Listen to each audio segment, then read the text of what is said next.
So hello everyone, welcome to final study. এই চ্যানেলে সবাইকে ওয়েলকাম জানাই। তো সামনেই তোমাদের গ্রুপ সিডি এর এক্সাম কিন্তু হতে চলেছে। খুব তাড়াতাড়ি তোমরা 10 তারিখের মধ্যেই নোটিফিকেশন পেয়ে যাবে, তো সমস্যা নেই। ঠিক আছে, নোটিফিকেশন আসায় বসে থেকো না, সকলে কিন্তু প্রিপারেশন শুরু করে দাও। ঠিক আছে, হাতে কিন্তু সময় খুবই কম। তো ফার্স্ট অফ অল তোমাদের যে তিনটে পার্টে যেটা এক্সাম হবে, ঠিক আছে, মানে তিনটে যে সাবজেক্ট আছে সি এবং ডি এর, ঠিক আছে, সেটা হচ্ছে জিকে, কারেন্ট অ্যাফেয়ার্স, এদিকে তোমার ইংলিশ আর হচ্ছে ম্যাথ। এটা হচ্ছে তোমার গ্রুপ সি এর জন্য। আর গ্রুপ ডি এর জন্য কিন্তু সেখানে ইংলিশ থাকে না, সেখানে শুধুমাত্র জিকে, কারেন্ট অ্যাফেয়ার্স আর হচ্ছে তোমার ম্যাথ থাকছে। ঠিক আছে, ওখানে কিন্তু ইংলিশটা আলাদাভাবে থাকছে না। বোঝা গেল? তাহলে গ্রুপ ডি যেটা হচ্ছে সেটার কোয়ালিফিকেশন হচ্ছে তোমার 8 পাস, এবং গ্রুপ সি হচ্ছে তোমার ক্লাস 10 বা মাধ্যমিক পাস, যারা তারা কিন্তু পরীক্ষায় বসতে পারছো। ওকে, এবং পুরনোদের পাশাপাশি কিন্তু নতুনরাও কিন্তু পরীক্ষায় বসতে পারছো তোমরা। ওকে, এবং ভ্যাকান্সির কথা যদি বলি তাহলে 8,800+ মতো ভ্যাকান্সি কিন্তু গ্রুপ সিডি মিলিয়ে থাকবে, সেহেতু সকলেই ভালো করে প্রস্তুতি তোমরা নাও, যথেষ্ট ভ্যাকান্সি কিন্তু রয়েছে। ওকে, তো চলো শুরু করছি আজকের ক্লাস। আজকে আমরা যে জেনারেল সায়েন্স বলতে পারো, সরি জিকে বলতে পারো, জেনারেল নলেজ বলতে পারো। ঠিক আছে, জিকের পার্টটা আমরা দেখবো যে কোন কোন প্রশ্নগুলো এসেছিল পরীক্ষায় বিগত বছরে, এবং কি ধরনের প্রশ্ন আসতে পারে, কোন কোন চ্যাপ্টারগুলো ইম্পর্টেন্ট, কিভাবে আমরা জিকেটাকে ট্যাকেল করব, সেগুলো আজকে টোটালটা আলোচনা করবো। এবং 2017 সালের প্রশ্ন সমস্ত উত্তরগুলো কিন্তু আমরা আজকে দেখবো। ওকে, এবং সেগুলো বোঝার চেষ্টা করবো, শুধু উত্তর না, তার সাথে আমরা বোঝারও চেষ্টা করবো। ওকে, তো দেখো প্রথম প্রশ্ন চলে আসো, এবং তোমাদের জন্য একটা ছোট্ট নোটিশ তোমাদের বলতে পারো যে যারা সি এবং ডি এর জন্য প্রস্তুতি নিতে চাইছো, তাদের জন্য আমাদের তরফ থেকে একটা অনলাইন লাইভ ব্যাচ লঞ্চ করা হয়েছে, যেটার প্রাইস এখন খুবই কম আছে, 450 টাকা। ঠিক আছে, 10 তারিখের পর এর ব্যাচের প্রাইস কিন্তু 600 টাকা হয়ে যাবে। সেহেতু যারা যারা চাও তারা এই ব্যাচে এনরোল করতে পারে। এখানে 5 জন টিচার, ঠিক আছে, তোমাদের কিন্তু থাকছে প্রত্যেকটা সাবজেক্টের live class, recorded class, notes, PDF, practice set, সব রকম সুযোগ সুবিধা কিন্তু তোমরা পাচ্ছ আমাদের নিজস্ব অ্যাপে, কিন্তু এগুলো সব কিছুই পাবে। ওকে, তো যারা যারা চাও স্ক্রিনে নাম্বারে তোমরা যোগাযোগ করে নিতে পারো। ওকে, মক টেস্ট 30টারও বেশি কিন্তু এখানে নেওয়া হবে। ঠিক আছে, টোটাল 50টা মক টেস্ট নেওয়া হবে, ফুল লেন্থ এবং শর্ট মক টেস্ট। ওকে, তো তারা ব্যাচ জয়েন করতে পারো যদি তোমরা সিরিয়াস হও। ওকে, তার কারণ সুযোগ বারবার আসে না। এবার চলে আসো জিকে থেকে 15, আর হচ্ছে কারেন্ট অ্যাফেয়ার্স থেকে 15, আর হচ্ছে ম্যাথ থেকে 15, টোটাল 45 মার্কে কিন্তু যদি প্রিভিয়াস ইয়ার দেখি তাহলে কিন্তু এটাই কিন্তু পরীক্ষা হয়েছিল। এবার এই বছর প্যাটার্ন চেঞ্জ দেখি হবে কি না, সেটা তো নোটিফিকেশন আসলে বলতে পারছি না, সেহেতু অবশ্যই আমাদেরকে দেখতে হবে। ঠিক আছে, তো এই প্যাটার্ন অনুযায়ী কিন্তু আমরা প্রিপারেশন করাবো। ওকে, নেক্সট দেখো প্রথম প্রশ্নটা এসেছিল, নিম্নলিখিত কোনটি মানুষের ক্ষেত্রে প্রযোজ্য নয়? দেখো অপশনগুলো দেখো, স্বভোজী, পরভোজী, সর্বভুক, মাংসাশী। তাহলে মানুষ কি ধরনের প্রাণী? মানুষ সর্বভুক প্রাণী, তাই তো, মানুষ সব কিছুই খায়। ঠিক আছে, মাংসাশী, অবশ্যই মানুষ মাংস খায়, তাই না। পরভোজী, অবশ্যই পরভোজী মানে কি? পরভোজী মানে হচ্ছে পরের উপর মানে নির্ভর করে থাকা। ঠিক আছে, পরভোজী। ঠিক আছে, আর স্বভোজী মানে কি? নিজের উপর নির্ভর করে নিজেই খাদ্য তৈরি করতে পারে এমন। তাহলে মানুষ কি নিজের খাদ্য তৈরি করতে পারে? কখনোই পারে না। উদ্ভিদ বা বিভিন্ন রকম প্রাণীকে গ্রহণ করে মানুষ কিন্তু বেঁচে থাকে। সেহেতু দেখা বলেছে নিম্নলিখিত কোনটি মানুষের ক্ষেত্রে প্রযোজ্য নয়? তাহলে সঠিক উত্তর হবে কি? অপশন এ কিন্তু হয়ে যাবে সঠিক উত্তর, স্বভোজী। ঠিক আছে, স্বভোজী হয়ে যাবে সঠিক উত্তর। ওকে, এবং এটার ইংলিশ টার্মগুলো জেনে নিতে পারো, autotrophic, okay, heterotrophic, omnivorous and carnivorous. Okay, next চলো মোস্ট ইম্পর্টেন্ট প্রশ্ন। আমি দুটোই রাখছি, তার কারণ অনেকে ইংলিশেও পরীক্ষা দাও। ঠিক আছে, রাতকানা রোগ হয় যে ভিটামিনটার অভাবে, সেটি হলো দেখো, night blindness is cause due to deficiency of. তাহলে এই যে রাতকানা রোগ, যেটা আমরা বলি নাইট ব্লাইন্ডনেস, মানে রাত্রিবেলায় কম দেখা, কানা বলতে কম দেখা। ঠিক আছে, এই রোগটি হয় যে ভিটামিনটির অভাবে, সেটি হলো কি? Vitamin D, vitamin C, vitamin K, vitamin A. আমরা সকলে জানি ভিটামিন ডি, এটা হচ্ছে তোমার সরাসরি আমরা সূর্য থেকে পাই, যেটা তোমার রিকেট রোগ আটকাতে সাহায্য করে, বা এর অভাবে রিকেট রোগ হয়। ভিটামিন কে, এটা একটা হেমোরোজিক, ঠিক আছে, বলে একটা রোগ হয়, যেটা তোমার রক্তক্ষরণ, ঠিক আছে, অতিরিক্ত রক্তক্ষরণ হয় এর ফলে। এটা সাধারণত বাচ্চাদের বেশি হয়। ঠিক আছে, রক্ত জমার মধ্যে সমস্যা হয় এই ভিটামিনটার অভাবে। ঠিক আছে, ভিটামিন সি এর অভাবে বিভিন্ন রকম স্কার্ভি রোগ, ঠিক আছে, ঘা, এই ধরনের রোগ হয়। আর ভিটামিন এ এর অভাবে কিন্তু আমরা চোখের যে দৃষ্টি শক্তি সেটা কিন্তু কমে আসে। তাহলে রাতকানা রোগ হয় কোন ভিটামিনটার অভাবে? সঠিক উত্তর হবে অপশন ডি, অপশন এ। ঠিক আছে, অপশন এ হবে সঠিক উত্তর। ওকে, নেক্সট প্রশ্ন, আপনার ক্যারিজ হলে আপনি কার কাছে যাবেন? এবার প্রশ্ন হচ্ছে ক্যারিজ কি? দাদা ক্যারিজ কি সেটা আগে বলো। ক্যারিজ মানে হচ্ছে, অনেকেই আছে যারা সকালে হয়তো দাঁত মাজে, কিন্তু রাত্রেবেলায় খাওয়ার পর আলিস্যি করে হোক বা কোনো কারণে হোক দাঁত মাজে না। ফলে কি হয়, রাত্রেবেলায় খাবার খাওয়ার সময় বিভিন্ন রকম খাবার আমাদের দাঁতের যে ফাঁক ফোকরে থেকে যায়। ঠিক আছে, সেটা আস্তে আস্তে কি হয়, রাত্রিবেলায় আমাদের মুখে লালারস থাকে, সেটা আস্তে আস্তে পচন ঘটে। ফলে এরকমভাবে একটা পর্যায়ক্রমিক চলতে চলতে চলতে কি হয়, সেই দাঁতের যে এনামেলগুলো সেটা ক্ষয় হতে থাকে, যে সাদা সাদা এনামেল হয় না, সেগুলো ক্ষয় হতে থাকে, ফলে ক্ষয় হয়ে হয়ে দেখবে গর্তের মতো সৃষ্টি হয়ে যায়। অনেকেরই আছে, অনেকে পুট্টি করায়, ঠিক আছে, পুট্টি, ঠিক আছে। তো এই যে গর্ত হয়ে যাওয়া এটাকে বলছে ক্যারেজ। দাঁতের ফাঁকে এনামেলগুলো ক্ষয় হয়ে যে গর্ত হয়ে যাচ্ছে সেটাকে বলছে ক্যারেজ। ওকে, তাহলে এটি কার কাছে যাবেন? তাহলে কার্ডিওলজিস্ট, ঠিক আছে, অর্থোপোডিক্স, নিউরোলজিস্ট, কি হবে সঠিক উত্তর? তাহলে ডেন্টিস্ট মানে তো যে দাঁতের ডাক্তার, তাই না? তাহলে ডেন্টিস্ট হয়ে যাবে সঠিক উত্তর। ওকে, সকলে জানো। আর এরা কিন্তু দাঁতের ডাক্তার না, বিভিন্ন রকম হার্টের, ঠিক আছে, বিভিন্ন রকম অর্থোপেডিক্স, ঠিক আছে, আলাদা আলাদা কিন্তু ডাক্তার। তো সঠিক উত্তর হবে ডেন্টিস্ট। ওকে, নেক্সট চলো। ক্যাঙ্গারু কোন দেশের প্রতীক? তো সঠিক উত্তর কি হবে? দেখো, কানাডা, ইটালি, অস্ট্রেলিয়া, আয়ারল্যান্ড। সঠিক উত্তর হবে অপশন বি, অস্ট্রেলিয়ার কিন্তু প্রতীক। আর আমাদের ভারতের যদি বলি তাহলে কি হবে? সিংহ, তাই না? চতুর্মুখী তোমার স্তম্ভ, তোমার সিংহ, তাই না? যেটা অশোক চিত্রে আমরা দেখতে পাই। টোফু কিসের থেকে তৈরি হয়? টোফু, টোফু কি থেকে তৈরি হয় বা কিসে থেকে তৈরি হয়? By which the food tofu is made. তাহলে কি হবে? কোকোয়া বা যেটাকে বলে কোকা, ঠিক আছে, দই, সোয়াবিন দুধের দই না কফি? সঠিক উত্তর হবে অপশন বি, ঠিক আছে। টোফু কি কেউ খেয়েছো? মানে আমি কোনোদিন এই টোফু নাম শুনিনি, ঠিক আছে, খাইও নি, দেখিও নি, জাস্ট প্রশ্নটা আছে বলেই করিয়ে দিলাম। তো যদি কেউ খেয়ে থাকো টোফু, সেটা অবশ্যই তোমরা কমেন্ট বক্সে জানাও, ঠিক আছে। তো এটা সঠিক উত্তর হবে অপশন বি। ওকে, নেক্সট হচ্ছে দেখো, পৃথিবীর সবচেয়ে গভীরতম হ্রদের নাম কি? যে গভীরতম হ্রদ সেটা হচ্ছে তোমার বৈকাল হ্রদ, ঠিক আছে, অপশন ডি হবে সঠিক উত্তর, লেক অফ বৈকাল। ওকে, কোন স্তন্যপায়ী ডিম পাড়ে? আমরা সকলে জানি যে স্তন্যপায়ী তাদেরকে বলা হয় যাদের সরাসরি বাচ্চা হয়, ডিম পেড়ে বা এরকম ভাবে বাচ্চা হয় না। তো এখানে একটা ব্যতিক্রম বা এক্সেপশনাল আমরা দেখতে পাচ্ছি যে কোন স্তন্যপায়ী প্রাণী ডিম পাড়ে। তো দেখো সঠিক উত্তর কি হবে? ডলফিন, তিমি, হংসচঞ্চু না ডুগং, ঠিক আছে, ডুগিংও বলে, ঠিক আছে। কোন স্তন্যপায়ী প্রাণী ডিম পাড়ে? তাহলে সঠিক উত্তর হবে হংসচঞ্চু, অপশন বি হবে সঠিক উত্তর। আশা করি অনেকেই 9-10-এ তোমরা পড়েছো, ঠিক আছে। তো এতক্ষণ পর্যন্ত যারা ভিডিওটা লাইক করেনি অবশ্যই একটা লাইক করে দিও অ্যাটেন্ডেন্স হিসেবে, ঠিক আছে। যদি ভালো লাগে আমাদের এই যে ছোট প্রয়াসটা, অবশ্যই একটা লাইক করে দিও। আর চ্যানেলটিকে অবশ্যই সাবস্ক্রাইব করে দিও। আমরা এখানে তোমাদের free practice set, SLST related class, group C related class, primary TET, upper primary TET, সব রকমই ক্লাস কিন্তু নিয়ে আসছি, তোমরা চ্যানেল ভিজিট করতে পারো। ওকে, নেক্সট হলো, ভারতের সংবিধানের মুখ্য স্থপতি কাকে বলা হয়, বা মুখ্য যে তোমার প্রধান কর্মদাতা যেটাকে বলা হয়, ঠিক আছে। তো আমরা সকলেই জানি যে ডক্টর বি আর আম্বেদকরের নেতৃত্বে কিন্তু আমাদের যে ভারতবর্ষের যে সংবিধান, ইন্ডিয়ান কনস্টিটিউশন, এই যে আমাদের পুরো পৃথিবীর মধ্যে সবচেয়ে বড় সংবিধান কিন্তু আমাদেরই রয়েছে। তো এটি তৈরি করেছিলেন কে? এটার যে খসড়া ড্রাফটিং কমিটির প্রধান ছিলেন কে? ডক্টর বি আর আম্বেদকর। তাকেই কিন্তু মুখ্য স্থপতি বলা হয় এবং তাকে কিন্তু সংবিধানের জনকও কিন্তু বলা হয়, এটা কিন্তু মনে রাখবে। আবার পরীক্ষা আসে ডক্টর বি আর আম্বেদকরের পুরো নাম কি? সঠিক উত্তর কি হবে? ডক্টর ভীমরাও, ঠিক আছে, ভীমরাও রামজি আম্বেদকর, অপশন বি হবে সঠিক উত্তর। ওকে, নেক্সট প্রশ্ন। তোমরা কমেন্ট বক্সে উত্তর একটা দাও তো, যে ডক্টর রাজেন্দ্র প্রসাদ, ঠিক আছে, কে ছিলেন? ডক্টর রাজেন্দ্র প্রসাদ কে ছিলেন, ঠিক আছে, তোমরা কমেন্ট বক্সে জানাও। তোমাদের এটা হোমটাস্ক ছিলাম, ঠিক আছে। নেক্সট দেখো, নিম্নলিখিত কোন রোগটির কারণে ব্যাকটেরিয়া সংক্রমণ নয়, ঠিক আছে। নিম্নলিখিত কোন রোগটির কারণ ব্যাকটেরিয়া সংক্রমণ নয়? তো দেখো, টাইফয়েড ব্যাকটেরিয়ার কারণে কিন্তু হয়ে থাকে, ঠিক আছে।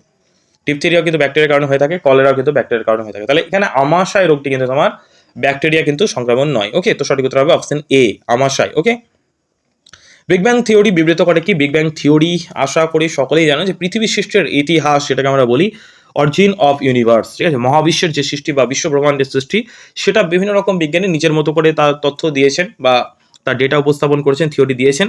তো বর্তমানে মহাবিশ্বের যে সৃষ্টির প্রসঙ্গে বিভিন্ন মতবাদ থাকলেও এই যে বিগ ব্যাং থিওরি, ঠিক আছে, মহাবিশ্ব সৃষ্টির এই যে বিগ ব্যাং থিওরি, এই থিওরিটা হচ্ছে সর্বগ্রহণযোগ্য একটা মতবাদ। মানে অনেকেই কিন্তু স্বীকার করছেন যে না, এর ফলে, এই বিগ ব্যাং থিওরির ফলে কিন্তু এই ব্রহ্মাণ্ডের কিন্তু সৃষ্টি।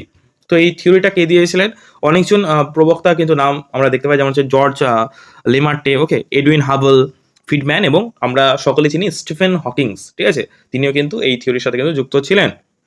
তো এই থিওরিটা যদি এক লাইনে আমি বলে দিই যে কি না, এই তত্ত্ব অনুযায়ী বলা হয় যে একটি অসীম ভর বিশিষ্ট প্রায় শূন্য বস্তু থেকে বিস্ফোরণের ফলে প্রচণ্ড গতিতে শক্তি ও পদার্থ চারিদিকে ছড়িয়ে পড়ে, ঠিক আছে। একটা অসীম একটা শূন্য বস্তু থেকে সেটার যে আস্তে আস্তে গরম হতে থাকে এবং সেটার শক্তি চারিদিকে ছড়িয়ে পড়ে, এবং পরে কিন্তু এই যে পরে কি হয়, এগুলো এই যে ঠান্ডা ঠান্ডা হয়ে এগুলো কিন্তু আস্তে আস্তে ছড়িয়ে পড়ে এবং এগুলো ধুলোগুলো একসঙ্গে জমাট বেঁধে বিভিন্ন রকম গ্রহ উপগ্রহ কিন্তু সৃষ্টি হয়, ঠিক আছে। একটা বিশাল বড় তোমার ভর বিশিষ্ট বস্তু থেকে কিন্তু সেখান থেকে ছিটকে ছিটকে কিন্তু এই আমাদের পুরো যে ইউনিভার্সটা কিন্তু সৃষ্টি হয়েছে, এটা কিন্তু বলা হয়। ওকে, তো এটা হচ্ছে বিগ ব্যাং থিওরির মূল ধারণা। ওকে, আমরা যখন আমাদের চলে আসবে আমাদের ক্লাস ব্যাচে, যখন অ্যাডমিশন হবে তখন এগুলো একদম ডিটেলসে ক্লাস হবে, সৌরজগৎ, সোলার সিস্টেম, ঠিক আছে, ইউনিভার্স, সবগুলো একদম ডিটেলসে লাইন বাই লাইন কিন্তু পড়াবো। কোনোটাই বাদ থাকবে না, ঠিক আছে। এবার এটা প্র্যাকটিস, যেহেতু একদম ডিটেলস এর থেকে বলা পসিবল না, ভিডিওটা অনেক বড় হয়ে যাবে তাহলে, তাই না। ভূমিকম্পের তীব্রতা মাপা হয় যেটির সাহায্যে, খুবই সহজ একটা প্রশ্ন, ঠিক আছে। তো দেখো ব্যারোমিটার সাহায্যে কিন্তু বায়ুর যে চাপ, বায়ুর যে প্রেসার, এয়ার প্রেসার, সেটা মাপা হয় ব্যারোমিটার সাহায্যে, ঠিক আছে। হাইগ্রোমিটার সকলে যেন বায়ুর আর্দ্রতা মাপা হয়, আর্দ্রতা, ঠিক আছে। নেক্সট হচ্ছে পলিগ্রাফ। এটা পলিগ্রাফটা অনেকেই জানো না, নতুন কিছু। পলিগ্রাফ হচ্ছে এমন একটা টেস্ট যেটার ফলে মানুষের যে হৃদস্পন্দন, যেটাকে হার্টবিট, ঠিক আছে, তার যে রক্ত চলাচল, এইগুলো পরীক্ষা করা হয়। কেন করা হয় না, এটা সাধারণত যারা ক্রাইম ডিপার্টমেন্ট আছে সেইখানে আমরা এই শব্দটা পাই, ঠিক আছে, ইনভেস্টিগেশন ক্রাইম, ঠিক আছে। তার কারণ যে আসামি তাকে একটা রুমে প্রশ্ন করা হয়, ঠিক আছে, এবং তার মাথায় বা তার যে বিভিন্ন জায়গায় যে এগুলো কিন্তু মেশিনটা একটা মানে পলিগ্রাফ হচ্ছে একটা সিস্টেম, একটা মানে পরিমাপ করা, ঠিক আছে। এখানে তাকে বিভিন্ন রকম প্রশ্ন করা, এবং সে যদি মিথ্যা কথা বলে তাহলে তার যে মিথ্যা কথা বললে তো অবশ্যই একটা শারীরিক একটা হার্টবিট বেড়ে যাবে, একটু ভয় ভয় ফিল হবে, তাই না। তো ওইগুলো দেখে কিন্তু মানে একটা পরিসংখ্যানে যাওয়া যায় যে সে সত্যি বলছে না মিথ্যা বলছে, ঠিক আছে। এক কথা মিথ্যা কথা বলা, যে সেটা মিথ্যা বলছে সেটা ধরার যে পদ্ধতি, সেটাকে আমরা বলি পলিগ্রাফ টেস্ট, ঠিক আছে। বিভিন্ন রকম ক্রাইমে কিন্তু আমরা এই পলিগ্রাফ টেস্টের অডটা কিন্তু পাই। তার হৃদস্পন্দন, ঠিক আছে, তার ব্লাড টেস্ট, হাই প্রেসার, মানে এই যে হাই লো হওয়া, এটা দেখে কিন্তু একটা ধারণা করেছে, এবং এটাকে বলা হয় পলিগ্রাফ টেস্ট, ওকে। তো এটা সঠিক উত্তর হবে সিসমোগ্রাফ। ভূমিকম্পের যে তীব্রতা সেটা মাপা যন্ত্রটা হচ্ছে সিসমোগ্রাফ, ওকে, যেটা রিক্টার স্কেল পড়েছো আশা করি, রিক্টার স্কেলে কিন্তু মাপা হয়, ওকে। পর্ণমোচী গাছে কি হয় না, পর্ণমোচী, দেখো পর্ণমোচী মানে কি, পর্ণমোচী, মোচী মানে মোচন করা, ঝরে যাওয়া, ত্যাগ করা, তাহলে পর্ণ মানে পাতা, পাতা ঝরে যাওয়া, তাহলে কি হবে, পর্ণমোচী গাছে কিন্তু শীতকালে কি হয়, পাতা কিন্তু ঝরে যায়, ওকে। তো সঠিক উত্তর হবে অপশন বি। নেক্সট দেখো, মশার জৈব নিয়ন্ত্রণে কোনটি ব্যবহৃত হয়, তো সঠিক উত্তর হবে গ্যাম্বুসিয়া। কি হবে, মশার জৈব নিয়ন্ত্রণে কোনটি ব্যবহার করা হয়, সঠিক উত্তর হবে গ্যাম্বুসিয়া, অপশন সি হবে সঠিক উত্তর। নেক্সট দেখো, ভূপাল গ্যাস দুর্ঘটনার কারণ ছিল কি, এমআইসি গ্যাস নিঃসরণ, যেটি হলো কি, অর্থাৎ এমআইসি, এই যে গ্যাসের পুরো নাম জানতে চাওয়া হয়েছে। তো ভূপালে একটা গ্যাস দুর্ঘটনা হয়েছিল, যেটা হচ্ছে, যে গ্যাসটার নাম হচ্ছে এমআইসি। এমআইসির ফুল ফর্ম হচ্ছে মিথাইল আইসোসায়ানেট, অপশন বি হবে সঠিক উত্তর, ওকে। ইংলিশ টার্মটা কিন্তু মনে রাখবে, মিথাইল আইসোসায়ানেট, এমআইসি, ওকে। কোনটি গ্রিন হাউস গ্যাস নয়, দেখো গ্রিন হাউস গ্যাসের কথা বলা হয়নি, কোনটি নয় বলেছে। তো দেখো এখানে মিথেনটা অবশ্যই গ্রিন হাউস গ্যাস, ঠিক আছে। মিথেনের সংকেত জানো CH4, ঠিক আছে। কার্বন ডাইঅক্সাইড, এটাও তোমার গ্রিন হাউস গ্যাস CO2, ঠিক আছে, ওকে। নাইট্রাস অক্সাইড, এটাও তোমার হচ্ছে গ্রিন হাউস গ্যাস, ঠিক আছে। বলেছে নয়, তাহলে হাইড্রোজেনটা কিন্তু তোমার গ্রিন হাউস গ্যাস নয়, ঠিক আছে। হাইড্রোজেন, অক্সিজেন, এগুলো তোমার গ্রিন হাউস গ্যাস নয়, ঠিক আছে। তাহলে সঠিক উত্তর হবে হাইড্রোজেন, ওকে। গ্রিন হাউস গ্যাস সকলেই জানো যে বিভিন্ন রকম গ্লোবাল ওয়ার্মিং, আমাদের যে বিশ্ব উষ্ণায়ন, পৃথিবীর যে টেম্পারেচার বাড়ছে, এগুলো তোমার গ্রিন হাউস গ্যাসের ফলে হয়। যেমন carbon dioxide, carbon monoxide, methane, এগুলো কিন্তু তার উদাহরণ, ওকে। বা CFC, ক্লোরোফ্লোরোকার্বন, এগুলো হচ্ছে ব্যাপার। নেক্সট দেখো, সেকেন্ড সেকশন, 15টা প্রশ্ন আমাদের শেষ হলো। এর পরের সেকশনে যেটা আমরা পড়বো সেটা হচ্ছে কারেন্ট অ্যাফেয়ার্স, ঠিক আছে। এখানে 15টা প্রশ্ন হবে, 15টাই কিন্তু অনিবার্য, মানে কোনো অপশন নেই যে এতগুলো করতে হবে, 15টাই কিন্তু করতে হবে, ঠিক আছে। প্রথম প্রশ্ন দেখো, প্লেইং ইট মাই ওয়ে গ্রন্থটির লেখক কে, খুবই সহজ একটা প্রশ্ন, এবং যত একদম ফেমাস ক্রিকেটার। তো সঠিক উত্তর কি দেখো, সুনীল গাভাস্কার, GR বিশ্বনাথ, সৌরভ গাঙ্গুলি, না সচিন তেন্ডুলকার। সঠিক উত্তর হবে সচিন তেন্ডুলকার, ঠিক আছে। প্লেইং ইট মাই ওয়ে, ঠিক আছে, সচিন তেন্ডুলকার হবে সঠিক উত্তর। এই বইটির কিন্তু গ্রন্থটির লেখক, তার আত্মজীবনী, অটোবায়োগ্রাফি হচ্ছে তোমার প্লেইং ইট মাই ওয়ে, ওকে। রাজ্য সরকারের মন্ত্রীরা যার কাছে যৌথভাবে দায়বদ্ধ থাকেন, তাহলে রাজ্য সভা যেহেতু বলছে সেহেতু অবশ্যই বিধানসভা হবে, তাই না, একই না। তাহলে রাজ্যসভার মন্ত্রীরা যার কাছে যৌথভাবে দায়বদ্ধ থাকে তিনি হচ্ছে, সেটা হচ্ছে তোমার বিধানসভা, ওকে, বিধানসভা, ওকে। তাহলে রাষ্ট্রবিজ্ঞানটা পড়তে হচ্ছে তোমাদের, যেহেতু প্রশ্ন আসছে, অবশ্যই পলিটিক্যাল সায়েন্স ইম্পর্টেন্ট, ওকে। তাহলে history, geography, political science, basic যে জেনারেল সায়েন্স, সেগুলো কিন্তু সব কিছুই তোমাদের থাকছে। তো সবগুলো পড়তে হবে, এবং এগুলো স্ট্যাটিকের পার্ট, কারেন্ট অ্যাফেয়ার্সের পার্ট, ঠিক আছে। মোহন বাগান ক্লাব ব্রিটিশ দলকে হারিয়েছিলেন কত সালে, সঠিক উত্তর হবে কি 1911 সালে, ঠিক আছে। এটা ইতিহাসের প্রশ্ন বলতে পারো, স্ট্যাটিকেরও প্রশ্ন বলতে পারো, কারেন্ট অ্যাফেয়ার্সের প্রশ্ন বলতে পারো, তাই না, সব টপিকে কিন্তু ইম্পর্টেন্ট। নিচের কোনটি ক্রান্তীয় মৌসুমী ফসল, তো ক্রান্তীয় মৌসুমী ফসল, ক্রান্তীয় মৌসুমী টপিক্যাল মনসুন ক্রপ, এখানে কোনটি দেখো, গম, বাজরা, সরিষা, ধান। সঠিক উত্তর হবে অপশন এ, ধান হয়ে যাবে সঠিক উত্তর, ওকে। নেক্সট দেখো, নেক্সট প্রশ্ন, বিশ্বভারতী অবস্থিত কোন জেলায়, বিশ্বভারতী অবস্থিত হচ্ছে বীরভূম জেলায়, ঠিক আছে। কারা কারা বীরভূম থেকে ভিডিওটা দেখছো অবশ্যই তোমরা কমেন্টে জানাও, ঠিক আছে, বীরভূম থেকে কারা কারা ভিডিওটা দেখছো। এবং তোমরা সকলে জানাতে পারো যে কে কোন জায়গা থেকে আমাদের ভিডিওটা দেখো, তাহলে আমাদের ভালো লাগে যে না, কোন কোন জায়গা থেকে আমাদের স্টুডেন্টরা আমাদের ভিডিওগুলো দেখে, ঠিক আছে, সেটা অবশ্যই জানাও। আর যদি কেউ ব্যাচে অ্যাডমিশন নিতে চাও, সিডি, ঠিক আছে, প্রিপারেশনের জন্য, তারা দেখো স্ক্রিনে যে নাম্বারটা শো করছে, সেই নাম্বার তোমরা একবার কল করে নিও অথবা হোয়াটসঅ্যাপ করে নিও, সমস্ত ডিটেলসটা পেয়ে যাবে, ঠিক আছে। ডেমো ক্লাসের ব্যবস্থা আছে, তোমরা ডেমো ক্লাস দেখতে পারো, ওকে। কৌটিল্য প্রথার প্রচলন কে করেন, ঠিক আছে? তো সঠিক উত্তর হবে দেখো বল্লাল সেন। বল্লাল সেন হবে সঠিক উত্তর। অপশন সি হবে সঠিক উত্তর, ঠিক আছে? ধ্যানচাঁদ যে খেলার সঙ্গে যুক্ত ছিলেন তা হলো কি? ধ্যানচাঁদ যে খেলার সঙ্গে যুক্ত ছিলেন সেটা হচ্ছে তোমার কি হকির জাদুকর বলা হয় ধ্যানচাঁদকে, সেহেতু সঠিক উত্তর হবে হকি, ঠিক আছে? আর ফুটবলের জাদুকর কাকে বলা হয় বলো তো? পেলেকে, ঠিক আছে? রাজকুমার বলা হয় কাকে বলো? মারাদোনাকে, ঠিক আছে? আশা করি এগুলো জানো, এগুলো জানতে হবে, মনে রাখতে হবে, ঠিক আছে? এর মধ্যে কোনটি পূর্ণভব মানে যেটা আবার পুনরায় তৈরি করা যায়, সৃষ্টি করা যায়, যেটা শেষ হয় না, ঠিক আছে? এটির মধ্যে কোনটি পুনর্ভব শক্তি? সঠিক উত্তর হবে সৌরবিদ্যুৎ, ঠিক আছে? ওকে, বাদ বাকি এগুলো কিন্তু অপূর্ণভব সম্পদ, যেগুলো শক্তি, ঠিক আছে? বাকি যে অপশনগুলো আছে। গতিধারা প্রকল্পটি কোন রাজ্য সরকার চালু করেছেন? তাহলে দেখো পশ্চিমবঙ্গের এক্সাম, পশ্চিমবঙ্গের প্রকল্প মোস্ট ইম্পর্টেন্ট, অবশ্যই দেখে যাবে। তাহলে গতিধারা প্রকল্পটি পশ্চিমবঙ্গ সরকার চালু করেছে। ওকে, জুন 2014-তে কেন্দ্রীয় সরকারের কোন মন্ত্রী এশিয়ান ডেভেলপমেন্ট ব্যাংক বা এডিবি বোর্ড অফ গভর্নর্স এ ভারতীয় গভর্নর হিসেবে যুক্ত হয়েছিলেন? তো সঠিক উত্তর কি হবে? সঠিক উত্তর হবে অরুণ জেটলি। অরুণ জেটলি হবে সঠিক উত্তর। ওকে, নেক্সট প্রশ্ন। পৃথিবী তার নিজের অক্ষ বরাবর যে দিক থেকে যেদিকে অবর্তন করে সেটা হচ্ছে হবে কি? পশ্চিম থেকে পূর্ব, ঠিক আছে? পশ্চিম থেকে পূর্ব। ওকে, নেক্সট প্রশ্ন। নেক্সট প্রশ্ন দেখো, পার্ক স্ট্রিটের নতুন নামকরণ হয়েছে যার নামে তিনি হলেন কি? না, পার্ক স্ট্রিটের নতুন নামকরণ করা হয়েছে যার নামে তিনি হলেন মাদার তেরেসা। ওকে, তিনি কিন্তু নোবেল পুরস্কার পেয়েছিলেন। বেঙ্গল কেমিক্যাল প্রতিষ্ঠানের স্রষ্টা কে ছিলেন? সঠিক উত্তর হবে কি? প্রফুল্ল চন্দ্র রায়। ওকে, নেক্সট দেখো 29 নম্বর প্রশ্ন। অক্টোবর 2024 এ আরবান হাউসিং মিশন নিম্নলিখিত কোন জাতীয় নেতা নামে নামকরণ করা হয়েছিল? সঠিক উত্তর option B, Shyamaprasad Mukherjee. Next দেখো, সিন্ধু সভ্যতার অধিবাসীদের প্রধান জীবিকা কি ছিল? সকলেই জানো, পশুপালন, ঠিক আছে? ওকে, তো অপশন বি হবে সঠিক উত্তর। আই হোপ সকলেই শেষ পর্যন্ত ভিডিওটা দেখছো এবং 30টার মধ্যে কে কতগুলো উত্তর পারতে সেটা তোমরা কমেন্ট বক্সে জানাও, ঠিক আছে? কে কতগুলো 30টার মধ্যে উত্তর করতে পারতে, ঠিক আছে? তো অবশ্যই জানিও, আর ভিডিওটা ভালো লাগলে অবশ্যই একটা লাইক করে দিও। কেমন লাগলো ভিডিওটা কমেন্টে জানিও। চ্যানেলে নতুন হলে অবশ্যই চ্যানেলটিকে সাবস্ক্রাইব করে নিও। যদি চ্যানেলটি সাবস্ক্রাইব করে রাখো অসংখ্য ধন্যবাদ। যদি কেউ ব্যাচ সম্পর্কিত কোনো রকম ডিটেলস জানতে চাও, স্ক্রিনে যে নাম্বারটা আছে সেটাতে তোমরা কন্ট্যাক্ট করতে পারো। Thank you. এবং একটা হোয়াটসঅ্যাপ গ্রুপ আছে ডেসক্রিপশন বক্সে, সেই হোয়াটসঅ্যাপ গ্রুপ তোমরা জয়েন করে যাও এই ফ্রি পিডিএফটা সবার আগে পাওয়ার জন্য। ওকে, থ্যাংক ইউ।